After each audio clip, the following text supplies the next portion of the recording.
into the place where I am right now. So it was a very difficult and hard journey. I know many of you are facing the same kind of thing. If it is like that, and if you really want to come here, hang with what you are doing right now, so it will ultimately work. Because मेरे साथ यही हुआ था कि 2 बार back to back after giving interview, if you are not selected, तो बहुत ज़्यादा mentally frustrating हो जाता है, and you get only 30-35 days from that failure of interview to next prelims.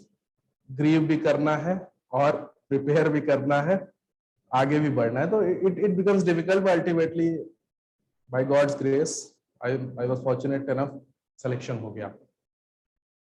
तो अभी तो ये हो गया. मैं I just want to know कि अभी what are your expectations कि मैं क्या बोलूं किस चीज पे, क्योंकि अभी मुझे साल भर हो गया, मैं right now under training. Bharat Darshan मेरा चल रहा है, तो अभी मैं इस समय लास्ट लेग है भारत दर्शन का. मैं दिल्ली में था, तो सर से बात हुई, तो उन्होंने कहा कि आकर के एक बार if you can speak something. तो वही है कि अगर आप बता देंगे तो I'll be speaking more on those topics. Yes, please.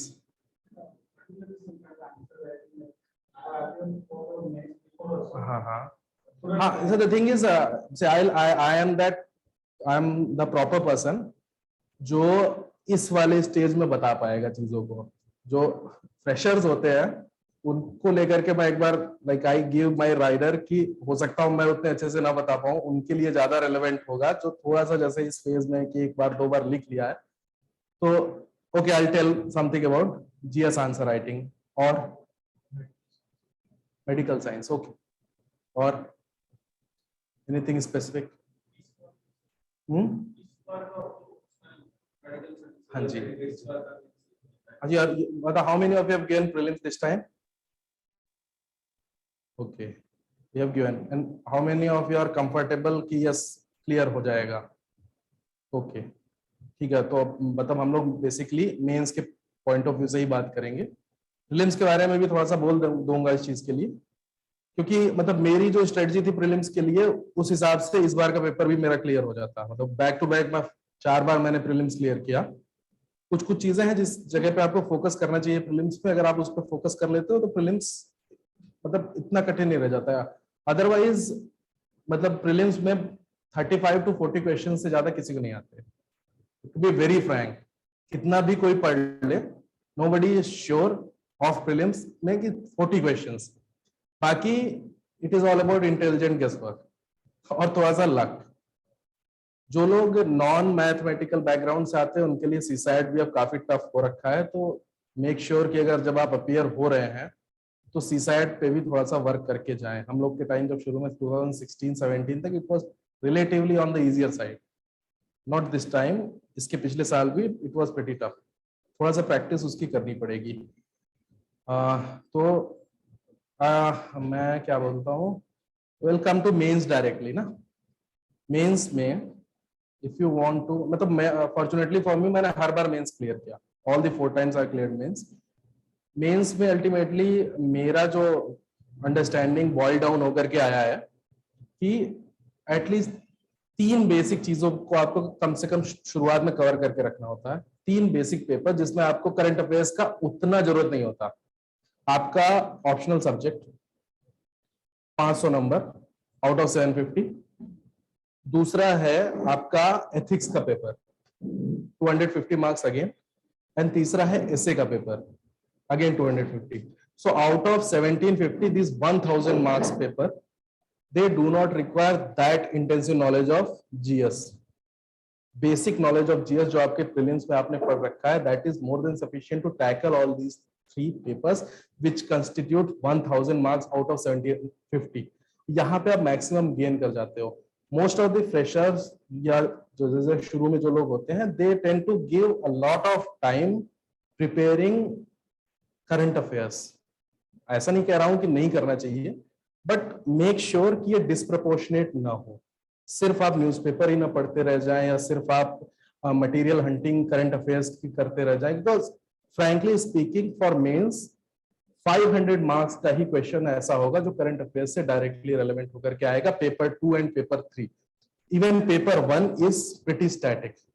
It constitutes of history, and geography, है ना। तो मेक श्योर थोड़ा सा इस एरिया में ये भी है, प्रीलिम्स के लिए लोग पढ़ते हैं, current affair is important, newspaper reading is important, but make sure कि स्टैटिक पोर्शन उस चक्कर में नेग्लेक्ट ना हो जाए। ऐसे नेग्लेक्ट हो जाता है, ऐसे मैक्सिमम लोग नहीं लिखते आखिरी तक कि हो जाएगा हो जाएगा हो जाएगा, बट ऐसा नहीं होता।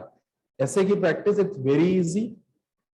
आप एक सेट धीरे धीरे प्रैक्टिस करेंगे तो उसमें आपको मार्क्स भी ज्यादा मिलने की संभावना रहती है, बिकॉज इट्स वेरी सिंपल। आप 250 मार्क्स के सारे पेपर हैं, even if you work very hard you'll get around 110 115 marks at max in paper 2 or paper 3. If you work hard in essay, you have a very fair chance to get 150 marks. सीधे 25-35 marks का वहां आपको gain रहता है। Same goes for ethics also. आप ethics में अगर सही से मेहनत नहीं करके जाते हो, जस्ट मतलब कैजुअली मेहनत करके जाते हो, you will lose around 25 marks. Similarly for optional subject also, अगर उसमें भी इसी तरह मार्क्स करके जाते हो तो अराउंड 25-30 मार्क्स आप वहां भी लूज करते हो। आप इन तीनों को अगर सम अप कर दो तो it comes around 75 to 100 marks. ये चीज अगर आप ये तीन चीज पे फोकस करो शुरू से ही, मैं कहता हूं, तो एक सही ओरिएंटेशन बनती है। अभी जो लोग मेंस लिखने जा रहे हैं उनके लिए भी मतलब आइडिया यही है, उनके लिए भी मेरा ओपिनियन यही है कि try to balance things out. Essay लिखिए, essay in fact I got one of the highest marks in essay, 146 marks थे मेरे ऐसे में। एथिक्स में भी I got very good marks, and medical science में भी this time I was not to score that much, वो थोड़ा सा कुछ इशू हो गया था मेरे लास्ट पेपर में। अदरवाइज आइडिया यही है, अगर आप ये तीन बेसिक चीज पर, इट्स वेरी सिंपल, मतलब it's very logical also, it's very simple also, कि अगर आप इस तरह से फोकस करोगे तो आपके पास प्रिपेयर करने के लिए सफिशिएंट टाइम भी बचता है, और आपका जो एक पैनिक अटैक आता है ना, current affair is like an ocean, you can not measure it, है ना। आप पढ़ते जाओगे पढ़ते जाओगे पढ़ते जाओगे, वो खत्म नहीं होता, आपके अंदर एंजाइटी बिल्डअप होती है, आप रेलेवेंट चीजें छोड़ते चले जाते हो, दिमाग पे प्रेशर आता चला जाता है। मेक श्योर ये ना हो, है ना। तो ये बात हो गई कि ऐसे एथिक्स एंड ऑप्शनल, ये आपको सेलेक्ट कराएंगे, ये आपको सेलेक्ट करा देंगे, एकदम श्योर है। बाकी आप टॉप 100 में फिनिश करते हो, ये इंश्योर करेगा कि आपका इंटरव्यू कैसा हुआ है और आपके बाकी पेपर में अबव एवरेज मार्क्स आ रहे हैं कि नहीं। तो इतना है, लेकिन ये तीनों चीज अगर आपके इसमें अगर आपके अच्छे मार्क्स आ गए तो इट इज प्रीटी श्योर कि आप सेलेक्ट हो जाओगे। मुझे इंटरव्यू में बहुत कम मार्क्स मिले थे, I got only 154 marks, still I landed up into IAS because mains में अच्छे मार्क्स आ गए थे।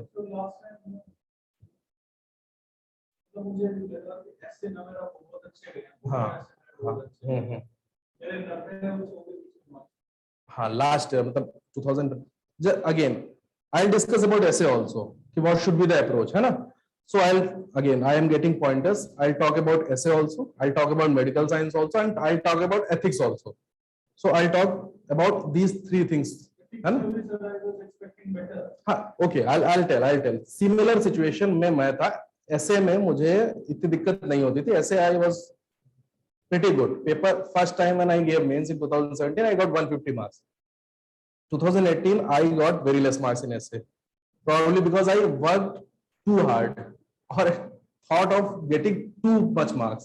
तो मेरे को लगा कि जब मैंने कम थोड़ी सी मेहनत में I got 150 marks, I could get even more. So I got 96 marks in 2018, and I was out just because of that. I was out by around 9 or 10 marks. हाँ so similar. It's okay. There's no need to panic about that. Essay it's very simple. There are certain things which should be kept in mind. There's no need for elaborate preparation. There are certain pointers which should be kept in mind for essay. Judge your essay based on those parameters only. You will get marks. There's no need of like reading or writing complex things, complex ideas, very floral vocabulary or sentences or phrase. They are not going to work. And at the same time, it is also not advisable to choose any topic of essay which you think this is different. Most of the people will go for this. I'll choose this. So probably since I am choosing this, I'll get more marks. It's not like that. I have always chosen most generic topic in which I was comfortable. I've got good marks. So that is the idea basically. So I'll start with essay. है ना? Essay the basic idea is to choose the topic wisely. Essay should not be chosen on the basis of parameter that कि ये topic मैंने कहीं पढ़ा है या इसके बारे में मुझे पता है. The thing is, मेरे से गलती, जब मुझे 96 मार्क्स मिले तो उसकी गलती मैं बताता हूँ आपको. The thing, वहां पे क्वेश्चन आया था कि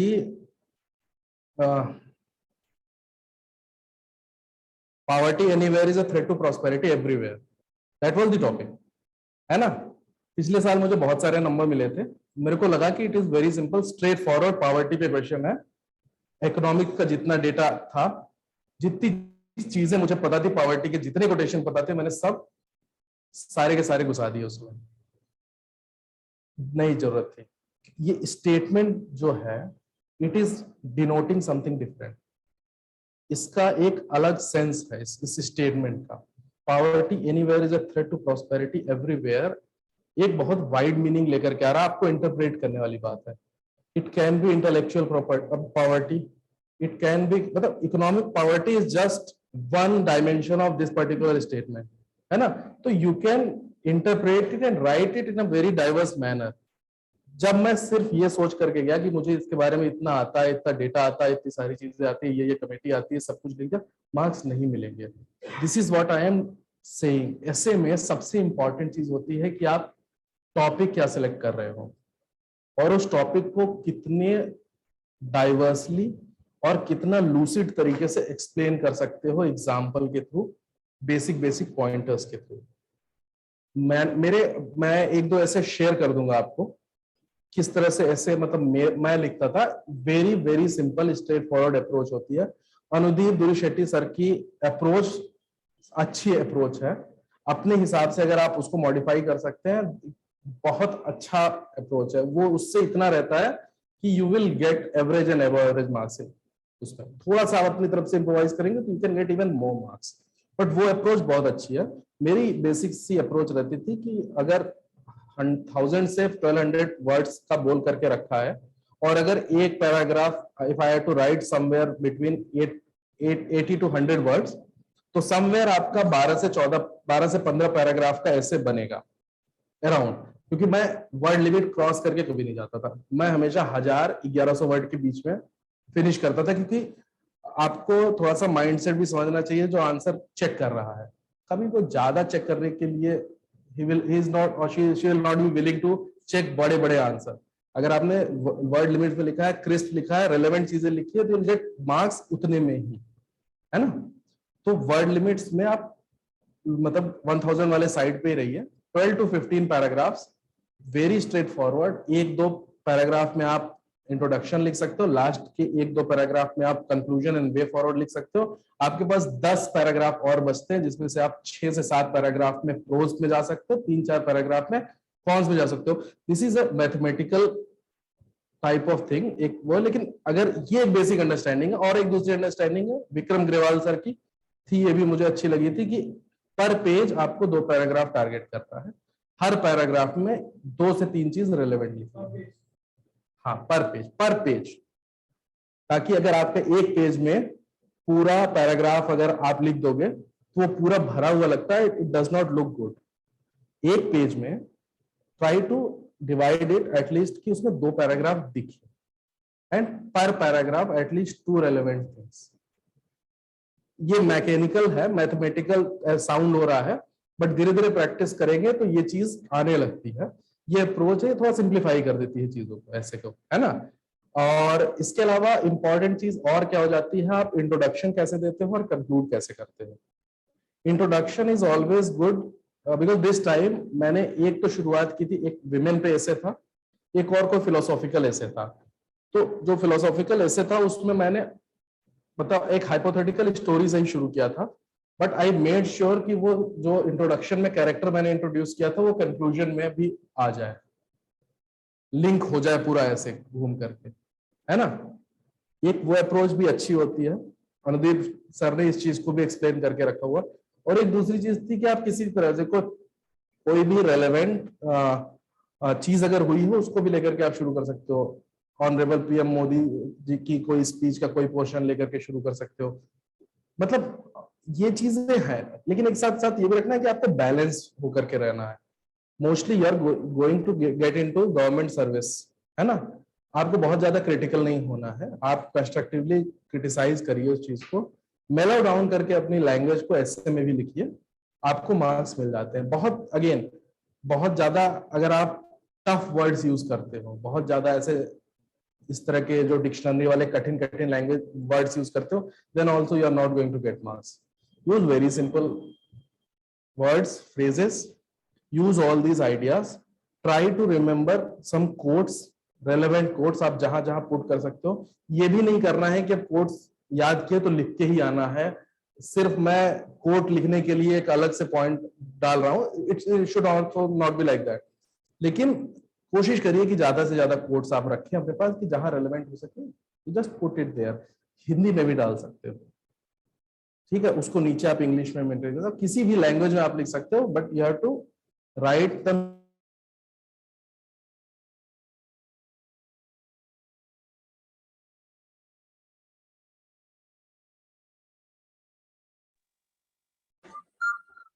जी छुट्टी में देख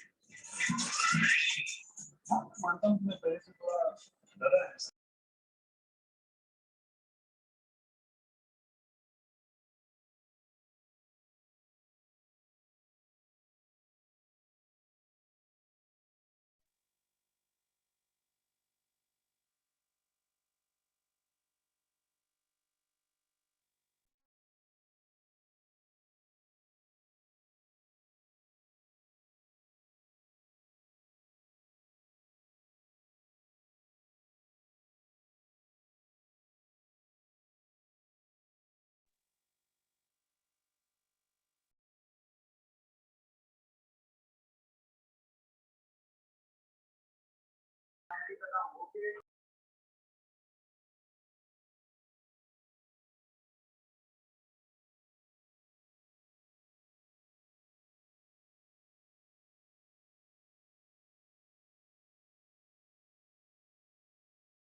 जो जो आपसे टॉपिक पूछा गया है, जो चीजें आपसे पूछी गई हैं, ऐसा हो सकता है कि जैसे बहुत सारे बच्चों ने वही लिखा हो और उस वजह से मार्क्स कम आए, ऐसा भी नहीं ऐसा कुछ भी नहीं। This is a myth, that's what I am saying, this is a myth.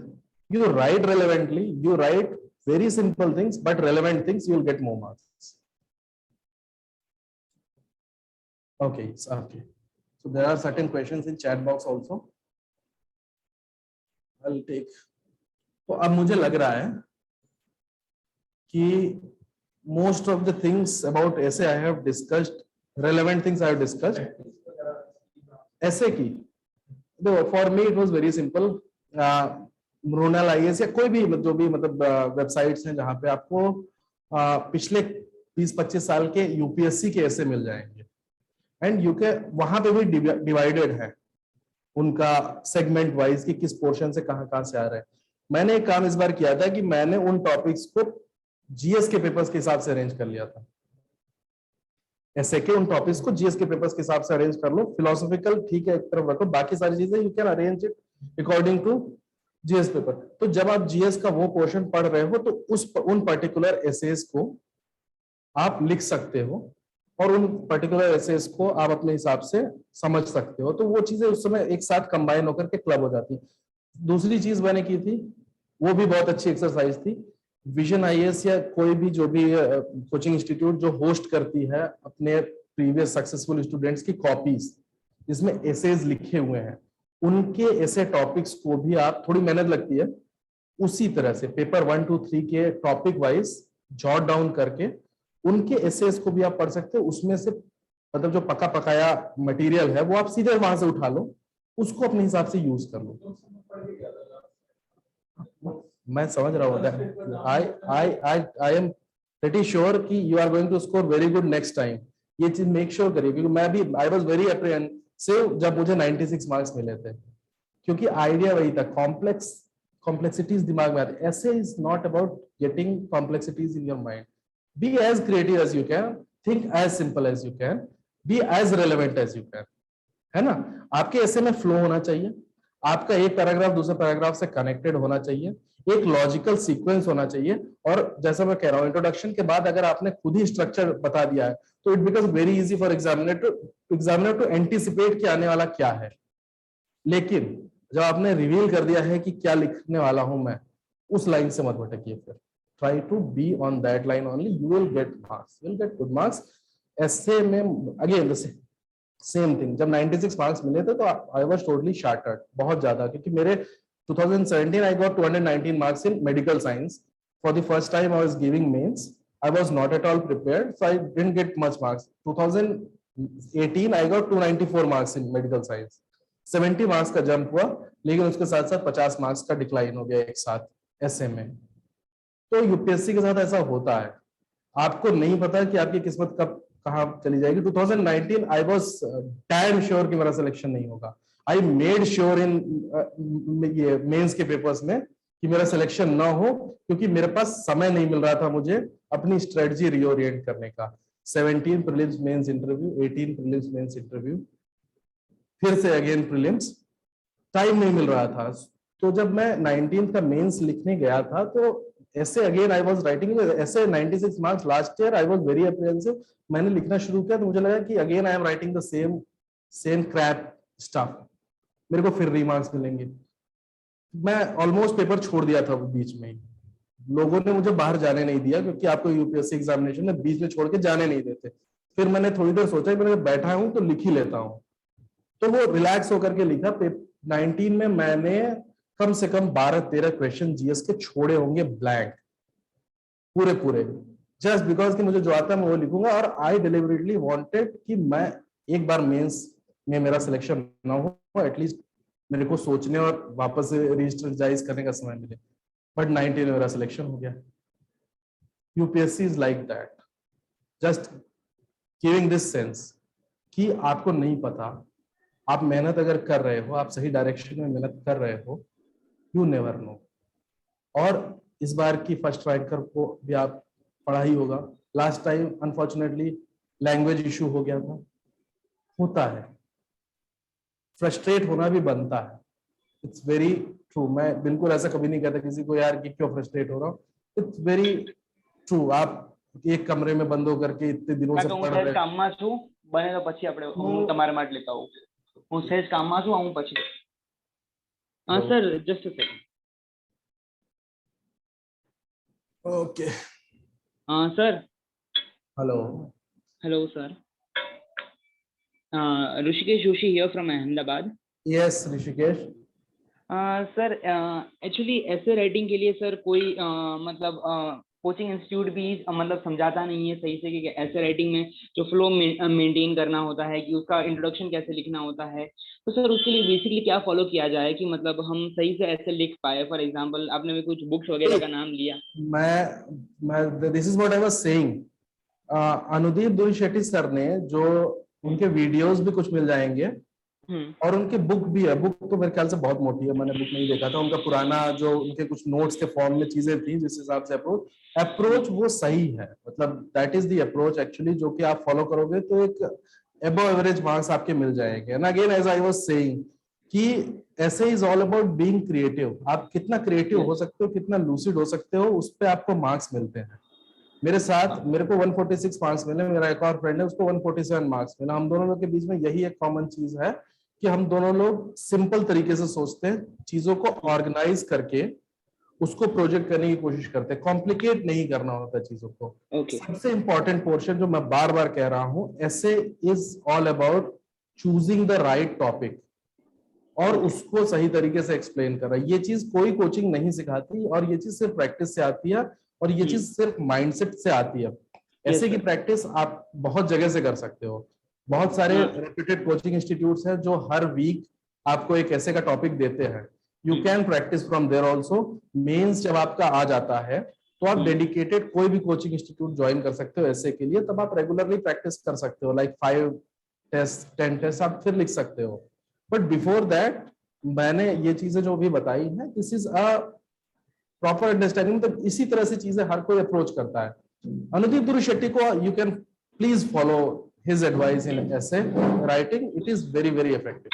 Sir है ना? उनकी बुक पढ़ लेनी चाहिए एक बार। आप क्या मुझे सजेस्ट करोगे, क्योंकि उनकी बुक में आप Approach, you try to get his approach, whatever he okay expressed, कि किस तरह से इंट्रो करना है, किस तरह से आप ओवरऑल ऐसे को डिस्ट्रीब्यूट करते हो, किस तरह से पैराग्राफ की स्ट्रक्चरिंग होती है, पैराग्राफ का आपस में लिंकेज होता है, एक फ्लो होता है, ये जब आप इंश्योर कर, और ये सब चीजें देखो, एक्चुअली द थिंग इज कि we go for reading too much, we do not like to write because it takes a lot of pain to write, है ना. Once you start writing you will identify your own mistakes gradually, है ना, और वो चीज सही होने लगती है. तो try to write और try to get it checked again. आप कोई भी टेस्ट सीरीज ज्वाइन करके वहां से भी चेक करा सकते हो. आप किसी एक नॉर्मल ऐसे something which can be check by any intelligent person जो थोड़ा भी पढ़ा लिखा है, कि उसको सेम्बलेंस हो रहा है कि नहीं, वो सही डायरेक्शन में, मतलब उसको समझ में आ रहा है कि ऐसे में फ्लो है कि नहीं, ऐसे में जो टॉपिक दिया हो उससे रिलेटेड कंटेंट है कि नहीं. ऐसे is that simple, keep that particular thing in mind. बाकी जीएस के पेपर्स है जिसमें कंटेंट की जरूरत है, उसमें कोचिंग की जरूरत होती है, उसमें क्या पढ़ा जाए वो इंपॉर्टेंट ज्यादा हो जाता है. बट ऐसे is something again, keep it simple, keep it creative. Okay मतलब उसको ऐसा रखो कि like 1000 word you are reading, तो आपको समझ में आ रहा है कि अच्छा लग रहा है पढ़ने में. ओके बस अगर अच्छा लग रहा है पढ़ने में, ऐसे you are going to get pass. अच्छा सर अभी जून चल रहा है सर, तो क्या अभी आपने बोला थोड़ी बल्की बुक है, जो सिटी शाप की आपने बुक बताई वो थोड़ी बल्की है, तो सर क्या अभी वो फिजिबल रहेगी वो बुक पढ़नी, क्योंकि अभी जीएस की भी तैयारी चालू, और अभी तो जून आ गया है सर, तो ऑप्शनल भी तैयारी शुरू करनी पड़ती है फीस से. Sir you are struck, I am not getting you.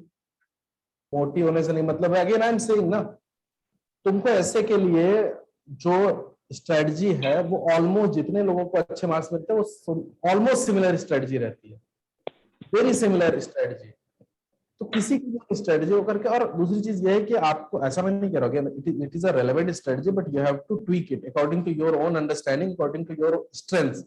कुछ ऐसी वीकनेसेस होती है जहां पे आप नहीं जाते हो. मेरे साथ भी ऐसा ही था. जैसे मैं बहुत सारे जो टेक्निकल टॉपिक्स होते थे तो उसको नहीं टच कर पाता था. जैसे आईआर का ऐसे होता था, या बहुत ज्यादा इकोनॉमिक्स से रिलेटेड ऐसे, that was not my forte, so I never tried to even go in that direction.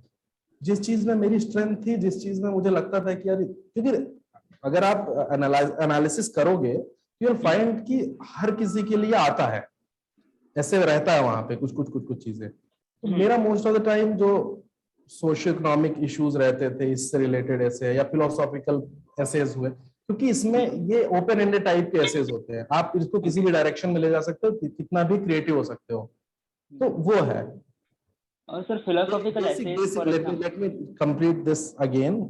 बहुत मत पढ़ो यार, बहुत दिक्कत होती है बहुत पढ़ने से. मैं बहुत पढ़ के देख लिया, कुछ नहीं होता है. कम पढ़ो, बार बार पढ़ो, रेलेवेंट चीजें पढ़ो, अच्छा रहता है ना.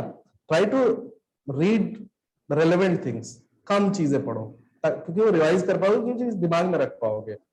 अदरवाइज बहुत पढ़ने के चक्कर में दिक्कत होती है. So I hope let me finish it here. ऐसे का तो बहुत डिस्कस कर लिया, ऐसे मैंने ऑलमोस्ट काफी ज्यादा उसकी एनालिसिस कर सर थोड़ा डाउट है अभी भी. वो ऐसा है, मैं दे दूंगा number, you can talk to me some time else. ऐसे पे will be discussing later also, और जिनको भी दिक्कत होगी I'll share some of my essays also and some of the relevant points also, है ना. हाँ सर, एक प्लीज एक नंबर दे दीजिए ना, क्योंकि थोड़ा मुझे डाउट है sir. Thank you. Now we'll be discussing slightly about ethics also. Ethics का paper is a very lengthy paper. Ethics के पेपर में 2 पोर्शन होते हैं, एक 10 नंबर के क्वेश्चन होते हैं, बाकी केस स्टडीज होती हैं. तो 10 नंबर वाले क्वेश्चंस में जो हैं वो लगते छोटे हैं, बट आपको लिखना होता है.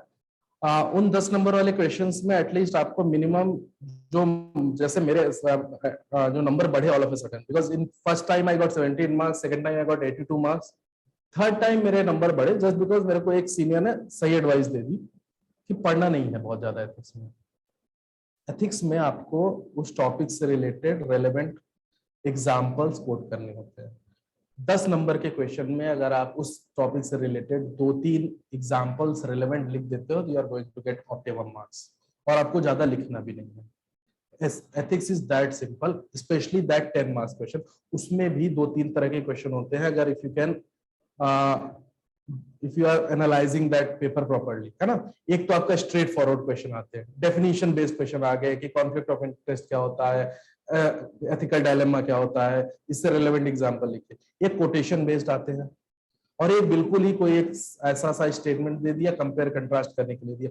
10 नंबर वाले क्वेश्चन में यही 3 तरह के, जहां तक मुझे लगता है, आते हैं क्वेश्चन। सीधे open ended, what does happiness mean to you, very simple question, yet very difficult question, है ना।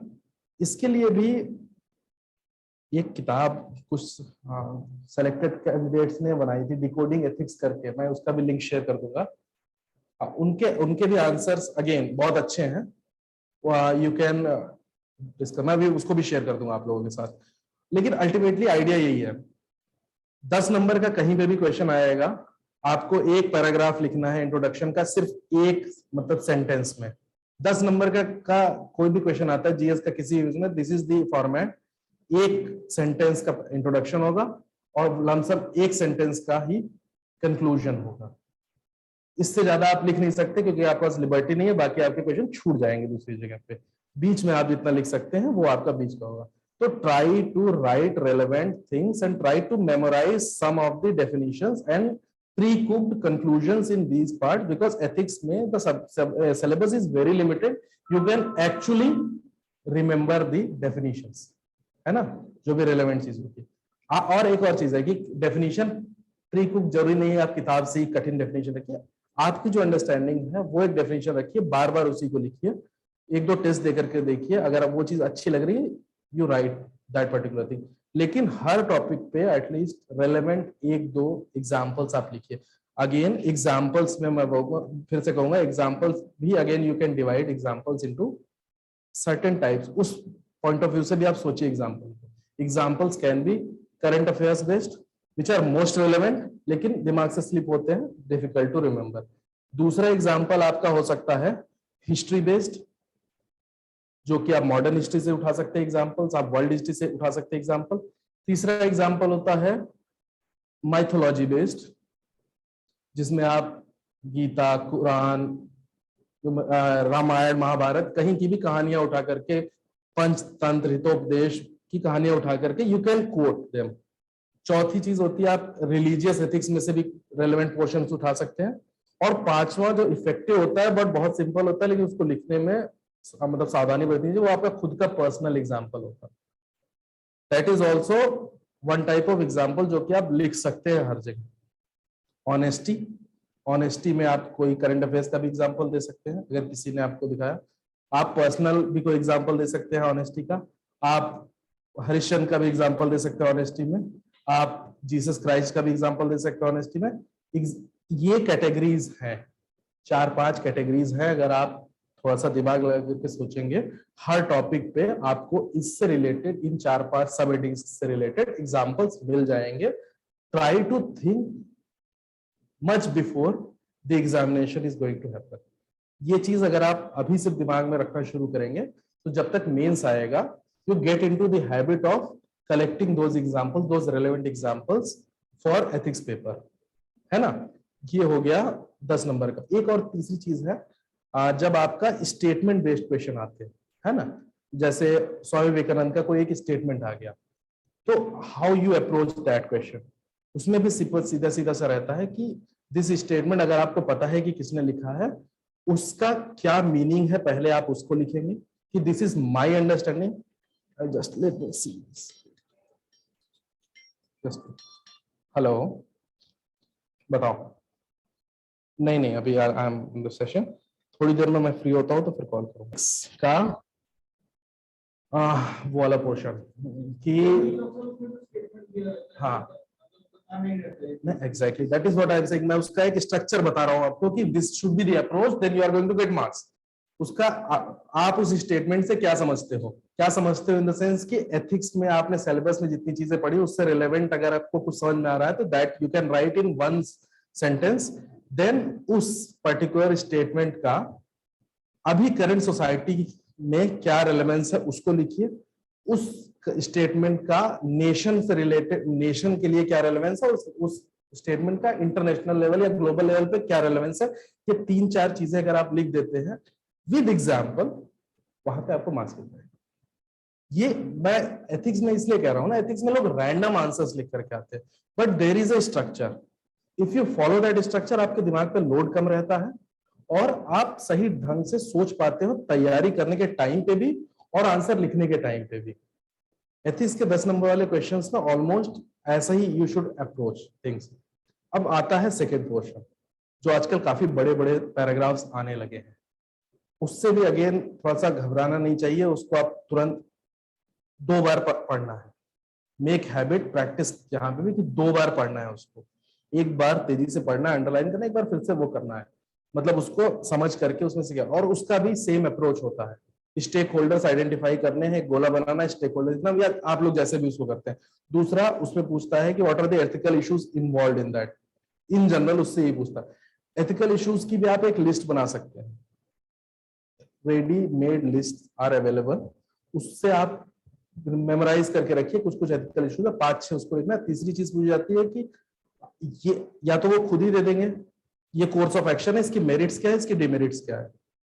अगर उसकी मेरिट्स ज्यादा है तो 3 मेरिट्स 1 डिमेरिट्स, 3 से ज्यादा नहीं, क्योंकि आप फिर लिख नहीं पाते, बहुत ज्यादा होने लगता है और रिपीटेटिव होने लगता है।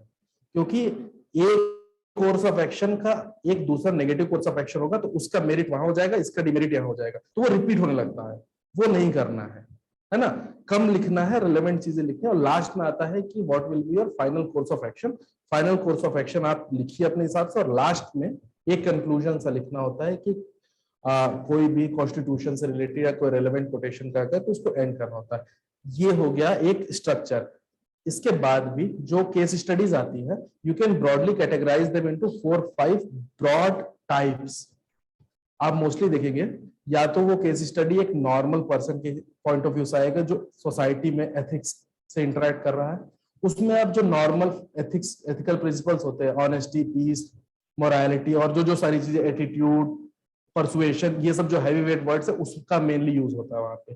एक दूसरा आता है आपका कि आप एक ब्यूरोक्रेट हो, लोअर लेवल के ब्यूरोक्रेट हो, आपको अपने सीनियर से डील करना है, आपको अपने मिनिस्टर से डील करना है, उसमें आपका कॉन्फ्लिक्ट ऑफ इंटरेस्ट आ रहा है, उसमें आपका एथिकल डायलेमा आ रहा है। ये आप किसी भी स्टैंडर्ड एथिक्स के उससे एक सेट आंसर प्रिपेयर कर सकते हो। एक दूसरा आता है जब आप सीनियर ब्यूरोक्रेट होते हो, आपको जूनियर के साथ, मतलब आपको जूनियर को मैनेज करना होता है, इसका भी एक सेट आप प्रिपेयर कर सकते हो। मैं ये कह रहा हूँ ये टेम्पलेट्स आपको प्रिपेयर कर लेने चाहिए। एक तीसरा होगा जब आप प्राइवेट फर्म की तरफ आएगा, उसमें आप सीनियर लेवल पे हो या उसमें आप जूनियर लेवल पे हो। एक तीसरा, चौथा और आएगा आप पुलिस में हो, सीनियर लेवल है, उस पे आप पुलिस एट्रोसिटीज की बात होगी या कुछ कुछ ऐसी चीज होगी। ये 4-5-6 तरीके के टेम्पलेट्स आप प्रिपेयर कर लीजिए, ताकि जब आप लास्ट के टाइम वहां पे जाएंगे तो आपके दिमाग में बना हुआ है कि this is my course of action. आपको दिमाग लगाना ही नहीं है, आपको इधर आप बिल्कुल हैफाजार्ड होगा नहीं, आप तुरंत तुरंत तुरंत तुरंत सारी चीजें लिखोगे। तो ये अप्रोच अगर आप रखेंगे तो you will get more than sufficient marks in ethics. Ethics की मेरे हिसाब से अप्रोच रहती है। एथिक्स में भी I got like around 112 marks, उसमें बट अच्छा मार्क्स था। पिछले साल भी एथिक्स में कम नंबर मिले थे लोग। हाँ ठीक है, 91 इज एवरेज स्कोर, उसको आप इम्प्रूव कर सकते हैं। इस चीज पे थोड़ा सा अगर आप वर्क करेंगे, it's very simple what I am telling, it's actually very simple. आपको बस 1 महीने 2 महीने थोड़ा डेडिकेटेड एफर्ट कर देंगे, ethics is actually very simple. पढ़ने के लिए ethics is very simple. Sir online. Hello, हाँ यस, हाँ let her ask question then you can ask her. Sir जो आपने बोले रेडीमेड टेम्पलेट्स आपको बना के रखने हैं, तो सर हाँ। कुछ ऐसे मटेरियल्स मार्केट में अवेलेबल है कि अपने आप से anywhere which you find relevant, any relevant source you can pick, you can make some template answers. You can also merge 2-3 different types of answers from different coaching institutes. Try to create a relevant template and just paste it there. It's very simple. मैंने ethics का, मेरे time पे भी ethics का paper बहुत लेंदी आया था, but ethics was the only paper जो मेरा 5-10 मिनट पहले खत्म हो गया था। क्योंकि मेरे पास सब कुछ रेडी अवेलेबल टेम्पलेट्स है ना। वो चीज और सर आप सोर्सेज क्या रहेंगे सर इसके लिए? एथिक्स में मैं अगेन मैं बार बार कह रहा हूं कि कम पढ़ो, कोई भी एक किताब पढ़ो एथिक्स की, चाहे मतलब लेक्सिकॉन सब पढ़ते, lexicon is more than sufficient I believe. बात यह है कि हर जगह अप्रोच ये होनी चाहिए कि आपका टॉपिक क्लियर है कि नहीं, जितने टॉपिक्स हैं वो आपको पता होने चाहिए, ताकि जब आप न्यूज़पेपर में वो चीज देखें तो आपको याद रह सके। और एग्जाम्पल्स एज आई टोल्ड कि ये 4-5 कैटेगरी के अगर आप दिमाग में बना लोगे, माइंड पैलेस में अलग अलग सेगमेंट्स बन जाएंगे, तो आपके एग्जाम्पल्स भी उठ उठ करके वहां फिट होने लगेंगे। और जो ये 40-50 के करीब जो टॉपिक्स हैं एथिक्स के, फिर उसमें आप फिट करते चले जाओगे तो आंसर्स निकलते चले जाएंगे। थोड़ी सी मेहनत करनी पड़ेगी, ये प्री कुक्ड नहीं मिलेगा, ये सब चीजें ये हैक्स हैं, हर कोई करता है आखिरी आखिरी में आकर के, इस चीज को ये रिवील नहीं हो पाता। तो ये चीज अगर आप अपने से खुद कर लेते हो अभी से, तो ethics will be a cake walk. इतना तो it's very simple in fact. Yes sir surely. और सर क्या अभी से उसकी प्रिपरेशन स्टार्ट करनी चाहिए, क्योंकि अभी से थोड़ा टाइम? प्रिपरेशन के लिए कोई अलग से टाइम नहीं होता, आप जब से शुरू कर दे दैट्स वेरी नाइस, है ना। नहीं सर मतलब बेसिकली अभी क्या है, जून चल रहा है, तो सर अभी से क्या स्टार्ट कर सकते हैं You are बाद going में to जाके? give this time? Sorry sir? You are going to give mains this time? No sir no. And then you can wait also. You can start preparing. At least you can like orient yourself okay. in this fashion, है ना। तो sir पहले क्या करूं मैं? Sir genuine question पूछ रहा हूँ, क्योंकि कन्वेंशनल सब्जेक्ट जो है जीएस वाले, उसको ज्यादा प्रायोरिटी पे अभी मतलब अभी रखूं, या फिर उसको बाद में मतलब करूं? देखो मतलब it is important to read current affairs because initially current affairs takes a lot of time to digest also, to understand also, and to Yes. like Memorize also. memorization is not important. The thing is that paper 2 and paper 3 are related, paper 1 paper 2 is related, paper 1 and paper 3 related है। जब आप ज्यादा पढ़ते हो तो आप you can actually coordinate among all the topics अलग अलग जगह पे। UPSC is the game of that particular thing only. आप कितना कोऑर्डिनेट कर सकते हो, तो आपको पढ़ना चाहिए शुरुआत में, तो एटलीस्ट फॉर 6-7 मंथ 8 मंथ तो आपको एक मतलब प्रॉपर कंप्रिहेंसिव रीडिंग करनी पड़ती है।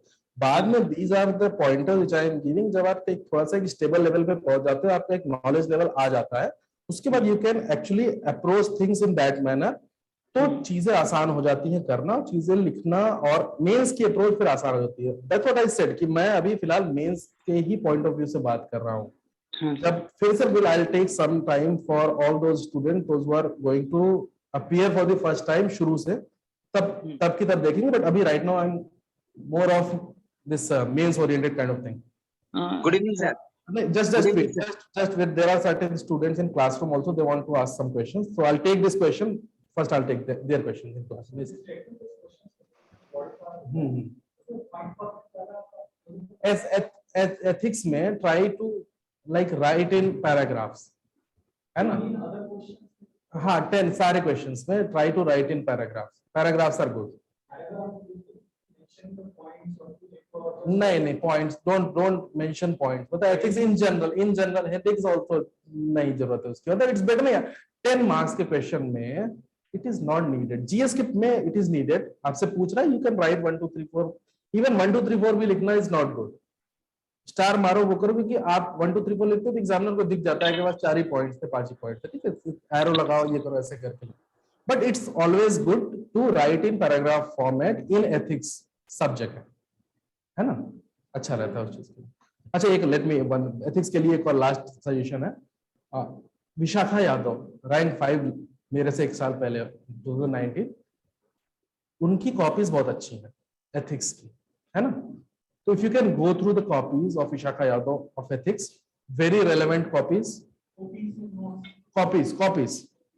विजन आईएएस के उनकी कॉपीज हैं, तो जस्ट गो थ्रू कि how she approached in writing. She got very good marks, excellent marks, 164 marks in ethics, है ना।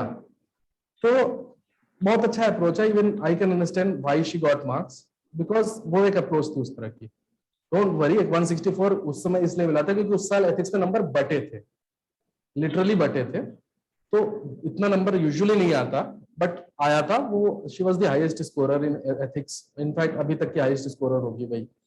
तो वो चीज रखना है। उनकी copies you can say there are 2 copies, जो विजन आईएएस पे अवेलेबल है, you can see them, you can take the gist out of them.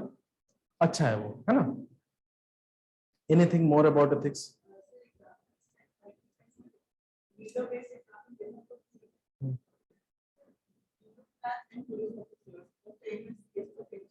Yeah, try to like, if there are certain positive things about a bureaucrat, you know the name, you can mention.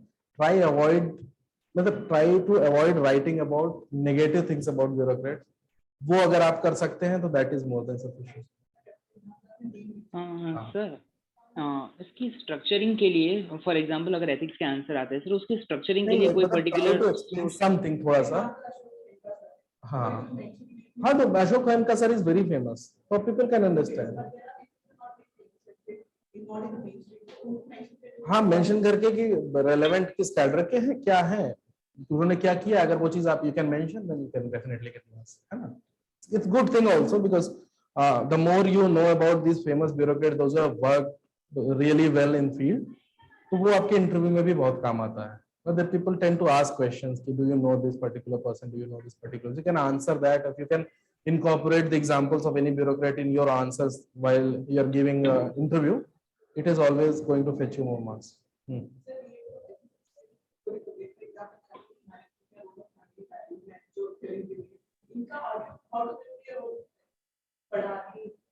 Then you can always utilize all these things in any answers. Yes, keywords, these are the keywords, na? Socialization is a keyword, conflict of interest is a keyword, ethical dilemma is a keyword. If you can use these keywords anywhere, you're going to get marks. No, it is not technical, since UPSC has mentioned it already. So it means that you know all these things. Let's simply say, that's what I'm saying, na, ki this is precisely what Vishakha Yadav has done. Read those answer copies, you will understand ki why she got such good marks. Good evening, sir. Let him complete, then ask. Yes, you can use. Yes. Yes. Ethics, every question. At least write 2 to 3 examples, relevant examples. Yes, it is always good. Ethics is more about a practical type of thing. Yes. Again, I'll take last question on ethics online question. Yes, please. Who was asking question? Hi, good evening, sir. Good evening. Sir, first of all, I would like to thank you that you give your precious time for such aspirants. Yes, skip all those things. Come to the relevant time. Sir, should I start my preparation of CSET from now itself, or should I complete my GS? Whatever, it depends upon what is your background. CSAT has become tough, definitely. So try to practice more and more. Try to practice relevant things. If you are starting now, it's very good. Very nice. Okay, sir. And sir, one more thing, sir. Should I make my 11th and 12th NCERT notes, or should just try to read relevant things, but try to read less. That's what I'm saying. That's what I always say. That is the mistake I had done. Don't read too much.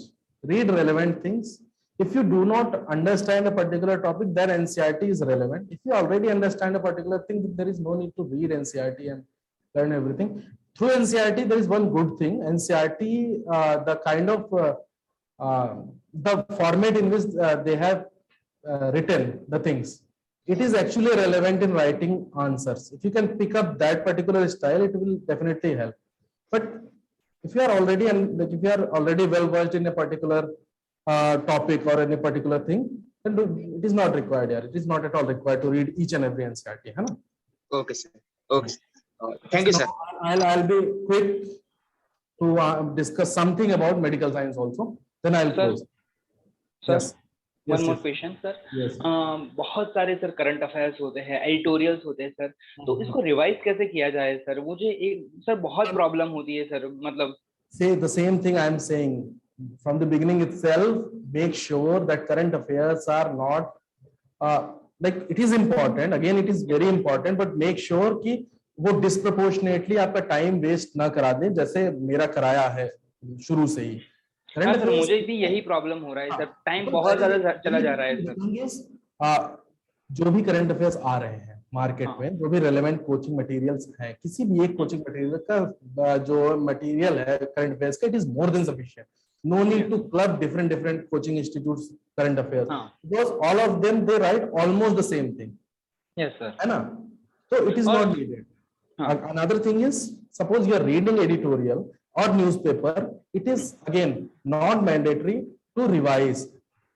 If you are reading newspaper, it's a very good habit. Reading newspaper is relevant to make a continuum. It is not at all required, it is not at all needed to make notes out of newspaper. This is a sincere advice. Don't fall into this because it is a Okay. time-taking process Yes. and you are going to waste a lot of time.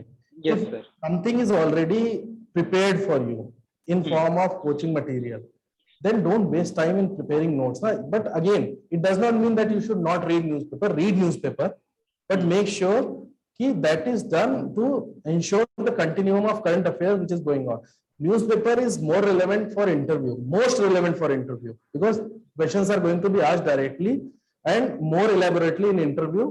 So newspaper becomes relevant. But mains, I would say that 70% of the mains questions, either it is in GS or in your optional, they are repeated. Somewhere or the other, the questions are very similar to the questions which are asked in the previous year questions. Very, very similar. So instead of reading too much current affairs, instead of reading too much newspaper, trying to jot down everything from editorials, from two to different newspapers, try to identify those particular topics, try to identify some of the coaching material notes or some of the question, answer papers of selected candidates. Try to identify and analyze all those things. See, ultimately, at the end, you are going to get only 150 words and 250 words to express whatever you know about that particular topic. So if you are going to read too much, it is of no use. Okay, sir. So instead of that, try to create a template in your mind. Try to know 5-6 major bullet points, key points of every topic, and revise it, re-revise it, utilize all those things in a particular thing. If you are reading 100%, if you are able to produce only 20%, it is of no use. Instead, read 50% and like reproduce 40%. अच्छा sir, ये आपकी बात बहुत सही है sir, पर हर रोज editorials आते हैं राइट, तो उसमें से मतलब मैं जो भी मेन 5-6 पॉइंट होता है, मैं एक मेरी जो कॉपीज होती है उसमें नोट डाउन करता चला जाऊं सर, ऐसा कुछ करूं और उसको सर एक आप there is no set pattern na. UPSC में there are different people, they go through different paths and they all get success. It's all about how you approach. Ultimately आपका approach हमेशा सही होता है, सबका approach सही है. हाँ. अगर वो बिलीव करते हैं तो सबका अप्रोच सही है. UPSC is like that. UPSC enough opportunity to express your understanding and your efforts about each and every topic, है ना सर. वो अंडरस्टैंडिंग डेवलप होती है मतलब जब हम एडिटोरियल्स पढ़ते हैं सर, अब उसको रिवाइज तो करना पड़ेगा ना सर कुछ टाइम के बाद, वरना क्योंकि कुछ अच्छे आइडियाज ओपिनियंस वहां पे बनते हैं सर.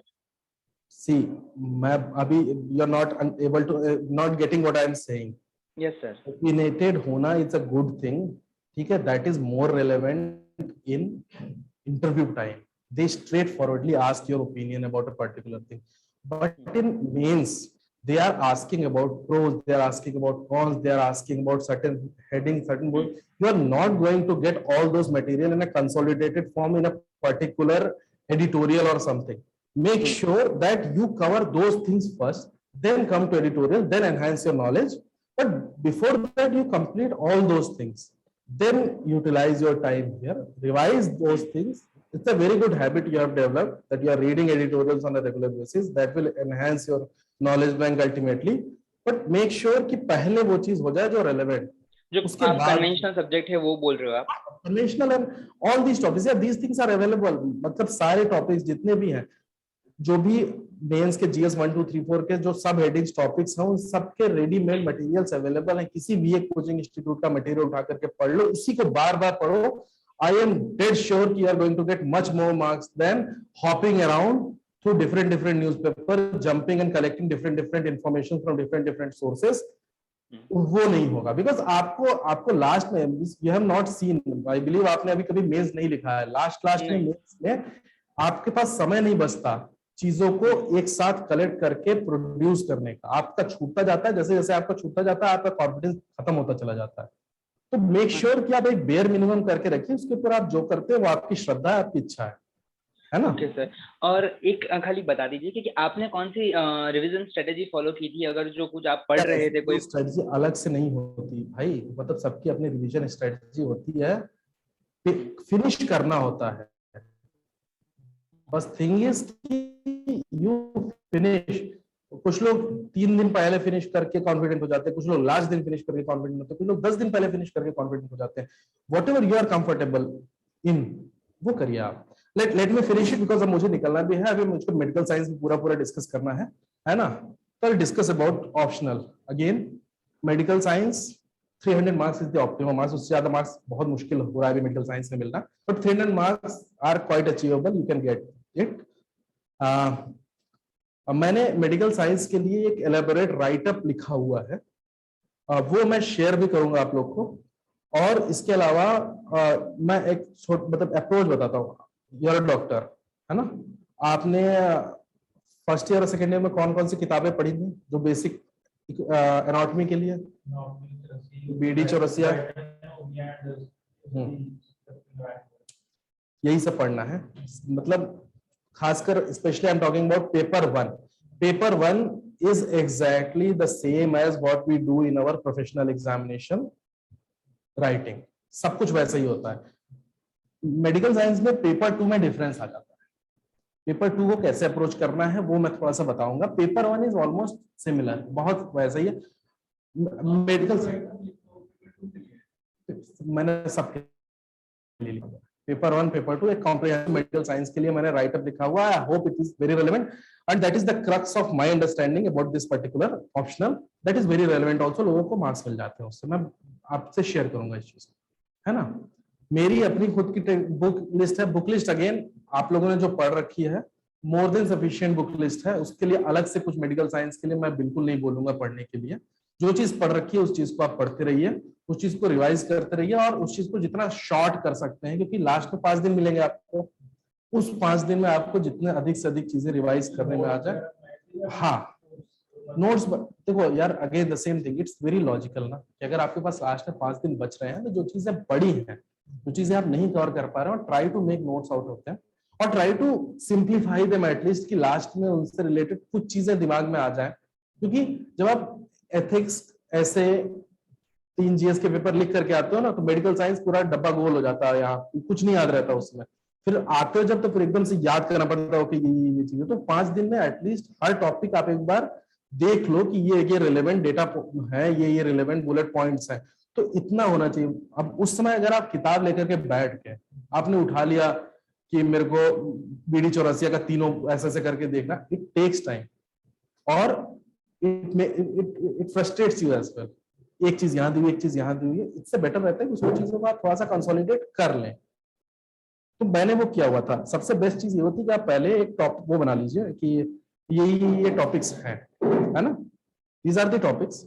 उस टॉपिक्स को आप छोटे छोटे, मतलब again I am saying every topic you should write at least 1.5 page, 2 page notes are more than sufficient. Last में इससे ज्यादा रिवाइज नहीं होता। हाँ, जो भी आपको रेलेवेंट लग रहा है वो चीज। पेपर 1 की बात मैं कर रहा हूँ। इसके अलावा पेपर 1 में आप you can extensively utilise YouTube also.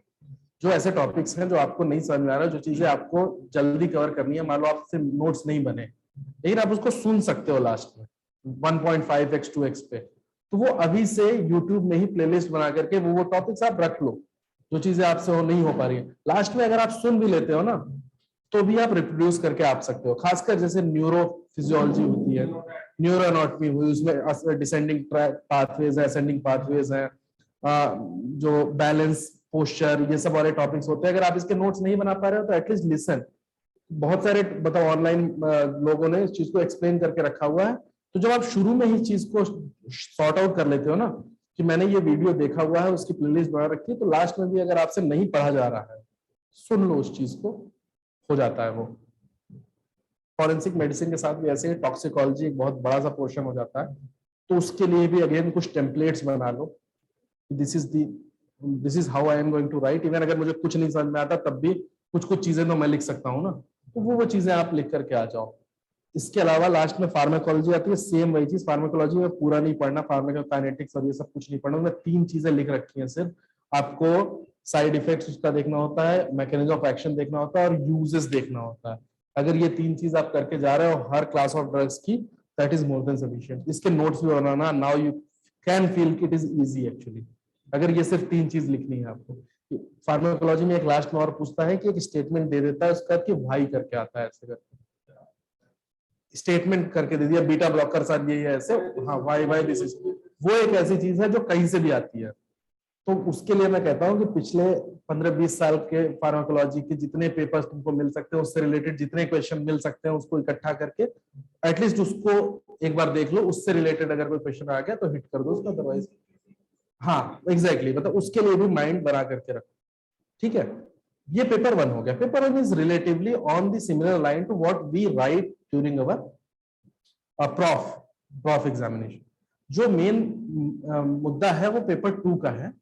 Paper 2 में स्ट्रेट फॉरवर्ड नोट्स का थोड़ा सा रिलेवेंस कम इसलिए हो जाता है क्योंकि वो स्ट्रेट फॉरवर्ड क्वेश्चन पूछते नहीं है, खासकर क्लिनिकल सब्जेक्ट्स में। पीएसएम में नोट्स बनाना इज अ रिलेवेंट थिंग। उसके अलावा पीएसएम होता है कि स्टैटिक, हाँ skin is very very important. Let me tell you, there are only 6 or 7 topics, but 2 आएंगे उसमें से, श्योर है। हाँ, साइकेट्री के साथ भी ऐसा ही है, 3 टॉपिक हैं, 4 टॉपिक है इनफैक्ट, इसमें से 1 या 2 तो रहेंगे ही रहेंगे। मतलब ये बहुत ही ज्यादा हाई पॉइंटर्स है जो कि आपको तैयार रखने होते हैं। अब उसमें अप्रोच यही है, वेरी सिंपल, वेरी मतलब एलिगेंट अप्रोच जो हम लोग करते हैं, जो क्लिनिक्स में सिखाया जाता है कि आप जाते हो, आप क्या करते हो, आप पहले हिस्ट्री लेते हो, उसके बाद फिजिकल एग्जामिनेशन करते हो, सारी चीजें करते हो, पैल्पेशन, परकशन, ऑस्कल्टेशन। इसके बाद आप लेबोरेटरी डायग्नोसिस करते हो, ब्लड कल्चर वगैरह कराते हो, उसके बाद फिर रेडियोलॉजिकल एग्जामिनेशन कराते हो, उसके बाद फिर आप एक डिफरेंशियल डायग्नोसिस पे आते हो। डिफरेंशियल डायग्नोसिस में कैंसिल आउट करते हो चीजों को, ये definitive diagnosis, just because this things are given, this might be the definitive diagnosis. और फिर अल्टीमेटली वो आपका मैनेजमेंट ऑफ जो उसका है। मैनेजमेंट के लिए सीधे अब ऐसा तो नहीं होगा नहीं कि आपने देखा क्वेश्चन, आपको पता है कि ठीक है ये पोर्टल हाइपरटेंशन का क्वेश्चन है तो मैं सीधे उसकी फार्माकोलॉजिकल वो लिख, ऐसा नहीं होता। आपको केस आएगा, उसका पेट फूला रहेगा, पैर सूजा रहेगा, कुछ और समस्या होती रहेगी, आपको रूल आउट करना पड़ेगा। ये हार्ट की भी कंडीशन से हो सकता है, किडनी की कंडीशन से भी हो सकता है, उसको रूल आउट करिए क्योंकि आपको दे करके रखा हुआ है बहुत सारी चीजें, उसकी एज होगी, उसका कुछ चीजें होंगी जिससे आप वहां तक पहुंच रहे हो। बट ये सब चीजें मेंशन करिए, शॉर्ट हैंड में ही मेंशन करिए, बट मेंशन करिए। Exactly, it's very easy. But the thing is, we tend to miss all these obvious things in writing. We do not write all these things. One should write these things. हाँ, differential diagnosis लिखिए लेकिन rule out करते जाइए उस चीज को। हाँ, लेकिन डीडी पूछ रहा है, डीडी लिखिए आप, और लेकिन उसको रूल आउट करते रहिए। और उसका mechanism of action the same thing which I am saying, history उसमें दे करके रखी हुई, according to history this particular thing of ये। और उसके अलावा हम लोग वो बोलते थे ना, हिस्ट्री ऑफ प्रेजेंट इलनेस में जो सारी चीजें हैं वो, इसके अलावा ये सब चीजें हम लोग मेंशन नहीं करते। अगर मेंशन कर सकते हो तो कर दो कि यस आई, मतलब हम पैल्पेट करेंगे, हम ऑस्कल्टेट करेंगे, हम ये चीजें देखेंगे, स्किन कंडीशन देखेंगे, गेट देखेंगे, हम आईज को देखेंगे, हेयर्स देखेंगे, लिखो, मतलब write all these things. You are going to get more marks, ऐसा ना, क्योंकि ये क्लिनिक्स है, this is what they are expecting. बहुत ज्यादा नहीं, सीधा उसका मैनेजमेंट पे आप आइए ना, उसका फिर इस पे सीधे लिखना है, लैब मैनेजमेंट आपको लिखना है, जिस तरह से आप सारा करते हो, ब्लड कल्चर बीपी लेंगे, ये सब शॉर्ट हैंड लिखो। That's what I am saying. हम लोग एक्सपर्ट हैं, we have written case sheets. पहले जब हम लोग एज अ डॉक्टर हमने केस शीट्स लिख रखी है, रेलेवेंट चीजें हमको पता है क्या लिखनी है। बहुत ज्यादा शॉर्ट हैंड नहीं लिखना है कि अब मतलब फ्रैक्चर है तो ऐसे बना दिया, वो नहीं लिखो, वो ना करो, लेकिन थोड़ा सा लिख दो। बीपी लिखना तो BP that is more then blood pressure नहीं लिखना है, लेकिन बीपी इज जस्ट फाइन। उसके बाद आप उसी सीक्वेंस में आओ, फिर करना है उसका 3 सारा वही चीज है, फार्माकोलॉजिकल मैनेजमेंट, सर्जिकल मैनेजमेंट है तो सर्जिकल मैनेजमेंट, रेडियोलॉजिकल मैनेजमेंट, यहाँ पे भी आते आते लोग खत्म हो जाते हैं। उसके बाद भी आप थोड़ा सा और चीज लिखो ना, डाइटरी मैनेजमेंट करोगे, बिहेवियरल चेंजेस लाने की कोशिश करोगे, कंसल्ट करोगे, साइकोलॉजिकल वो करोगे, ये चीजें लिखो। बच्चों के केस में जैसे पीडियाट्रिक्स का केस आ रहा है, मदर की काउंसलिंग हर जगह लिखो। ये लोग मिस करेंगे ना, लेकिन तुम लिखोगे तो तुम्हें मार्क्स मिलेंगे, है ना। मदर की काउंसलिंग। इसके बाद अगर ऐसे कैंसर का, yes there I have written, ठीक है ना। आंसर शीट पढ़ी थी आपने? यार आंसर शीट उतनी अवेलेबल नहीं थी डॉक्टर, मैंने मेंशन किया हुआ है, मैंने ये बहुत इलेबोरेटली मेंशन किया जो मैं अभी बता रहा हूँ। All this things are mentioned in those things, I will share.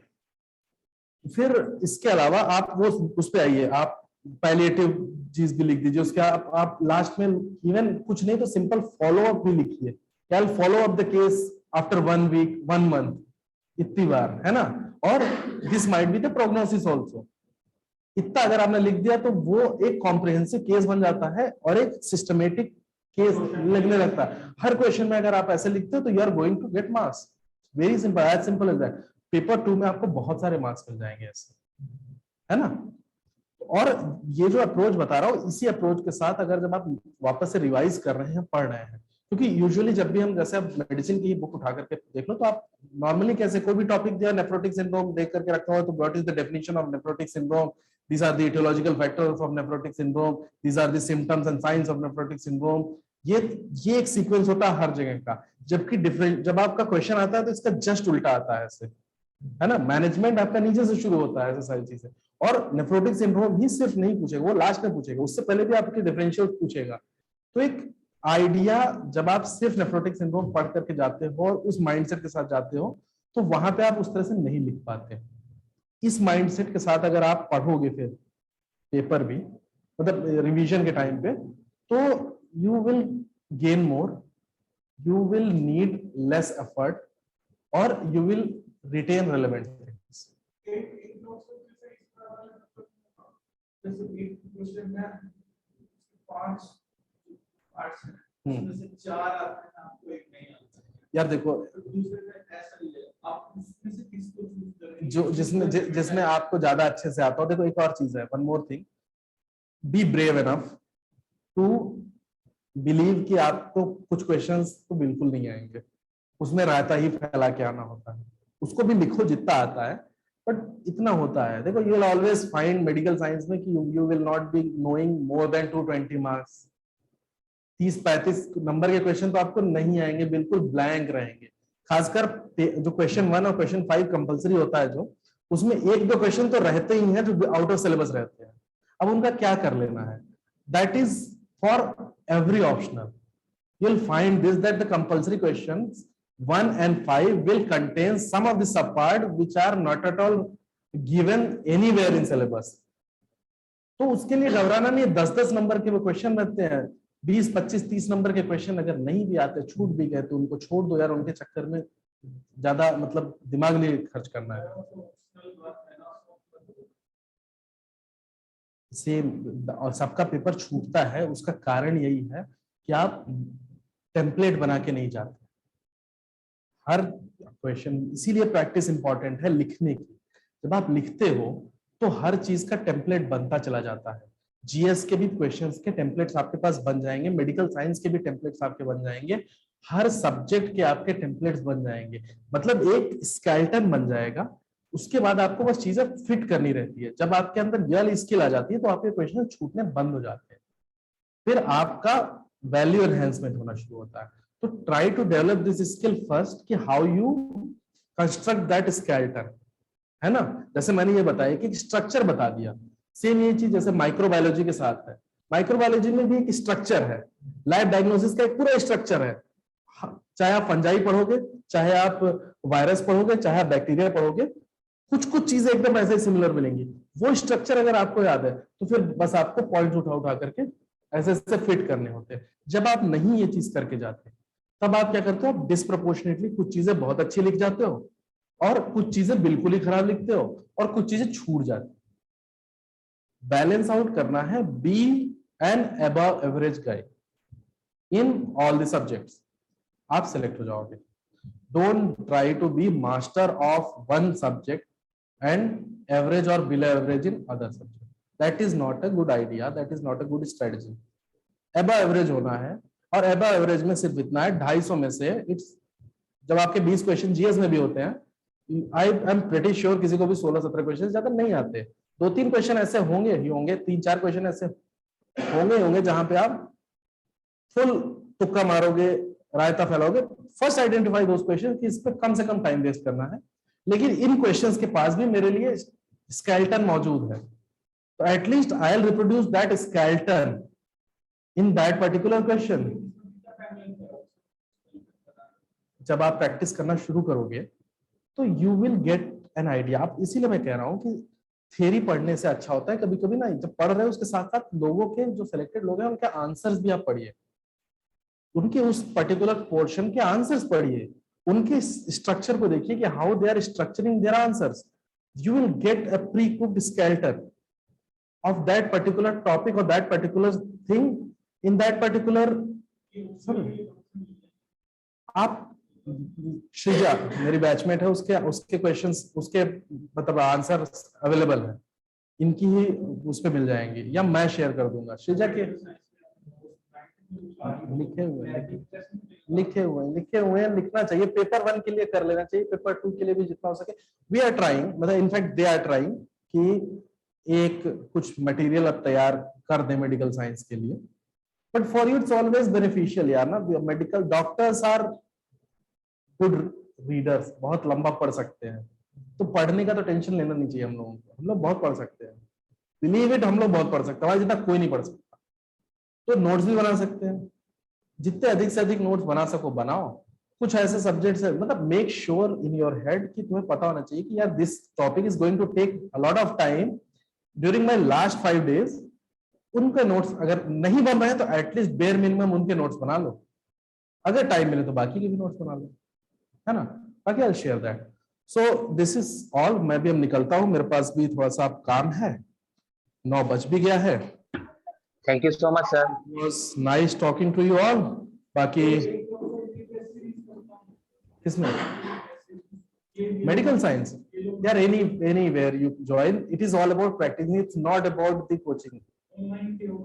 anywhere where you can practice regularly, believe it, I'm telling you, it is all about belief। आप कहीं से करिए, कुछ भी करिए, मेक श्योर कि आपका दिमाग रेलेवेंट चीजों में उलझा हुआ हो। मैं आपको बताऊं, मैंने मेडिकल साइंस में आज तक कभी टेस्ट नहीं दिया, एक भी टेस्ट मैंने मेडिकल साइंस का नहीं लिखा है, मैंने आज तक ऐसे का एक भी टेस्ट कहीं नहीं दिया है। It's all about how you believe, है ना। It's not advisable, again I am saying, but जिस चीज में आपको लगता है कि आप यार ठीक है, there is no need to like waste your time ना। घर से अगर आप देख रहे हो, अगर आपको लगता है आप कंफर्टेबल हो, अगर आप 3 घंटे अपने फ्लैट में बैठ करके एग्जाम दे सकते हो, तो आप रोहिणी से यहाँ क्यों आओगे? अगर आप नहीं कॉन्फिडेंट हो तो आप आओ, that is also a good thing, but dilemma में मत रहो। इट्स ऑलवेज गुड कि डायलेमा ब्रेक करो, किसी भी तरह से डायलेमा ब्रेक करो, एक डिसीजन लो, उस पर स्टिक कर लो। आना है तो आना है, और नहीं आना है तो आई एम प्रीटी कॉन्फिडेंट, मुझे नहीं आना, आई एम विलिंग टू। ठीक है, way as simple as that. Sir political science का बेस्ट मटेरियल क्या होगा सर? किसका? पॉलिटिकल साइंस का सर। यार आई डोंट नो यार, मैं पॉलिटिकल साइंस का मुझे नहीं पता, आप किसी और से पूछिए जिन्होंने पॉलिटिकल PSIR लिया हुआ। Okay okay sir, thank you sir. Good evening sir.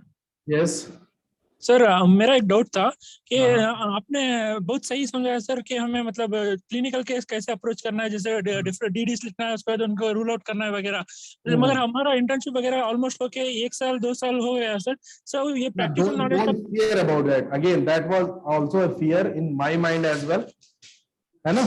ये होता है, ये मेरे भी दिमाग में fear था, ये सही हो जाएगा, आप पढ़ते रहिए, ये चीजें निकल जाएंगी। It's not that big a thing जिसके लिए बहुत वरी करना चाहिए हम लोगों को, कि हम लोगों को मान लो 1 साल हो गया, 2 साल हो गया, हम लोग we are out of clinical touch, clinical practice, it's not that relevant. आप धीरे धीरे प्रैक्टिस करोगे तो आ जाएगी। Even I will share some of the answers जो पेपर 2 के हैं, है ना, तो वो मिल जाएंगे, तो इट्स वेरी इजी, आप कर सकते हैं इसको। And sir, for like specifically for medicine, do you refer any other books? क्योंकि हम सिर्फ syllabus से पढ़ते हैं। यार I don't want to refer any books, है ना। Try to read less, try to read and reread what you have already read, है ना। Yes Yes sir. okay Yes, sir. Now for like this purpose, sir, for a differential diagnosis and for a ruling out, and because the syllabus they have given specific diseases, and if we read only specific diseases, we might fall short in differentials. Yeah, and, when the thing is, when you are preparing for a particular topic in medicine or surgery, na, try to identify the probable differential diagnosis then and there. okay. है ना? Yes. Yes, Try sir. to already keep all those differential diagnoses. That's what I'm saying. Na? First, you try to get a reading of all those questions. Then, if you'll Yes, read sir. a specific topic, you will always make sure कि you will ensure कि वहां पे जो differential diagnosis हो सकता है उस particular disease का, उस particular clinical case का, वो आप अपने से रख सकते हो. You can jot down all those things, है ना? Okay, sir. Another doubt with respect to GS, sir. Like in GS, often we have prepared for a prelim specific so far, but after prelims there are many new topics which we have to prepare in mains, like society, world history. Yes. So how to manage both of these, sir? Yeah, Like, you have to manage all those things. Again, society and all these things are like very specific. There are 7, 8 or 10 topics are there. So you can read any standard material. Yeah, you can read any standard material on those things. See, I have lost touch of Please. all these things because 1 year has gone for me. So it's like that. It's not that difficult. Again, if you are reading relevant things, if you are dividing and utilizing your time properly and optimally, na, it's not that difficult. More than sufficient time is there. And I'll just close. If you have any other question, please post those questions to Gajanan sir or any other person, those who have organized all these things. I'll try to answer those questions personally. Okay. thank you, sir. Thank you. Don't worry. है ना? And all the best to all of you. Work hard and cut the clutter in your mind. That's the only advice I want to give you all. Cut the clutter as much as you can. Try to simplify the process. Try to make structures and try to be above average. You are going to sail through very easily in this examination. Okay. Chalo. Thank you so much. Thank you, sir. Yes, Dr. Saab.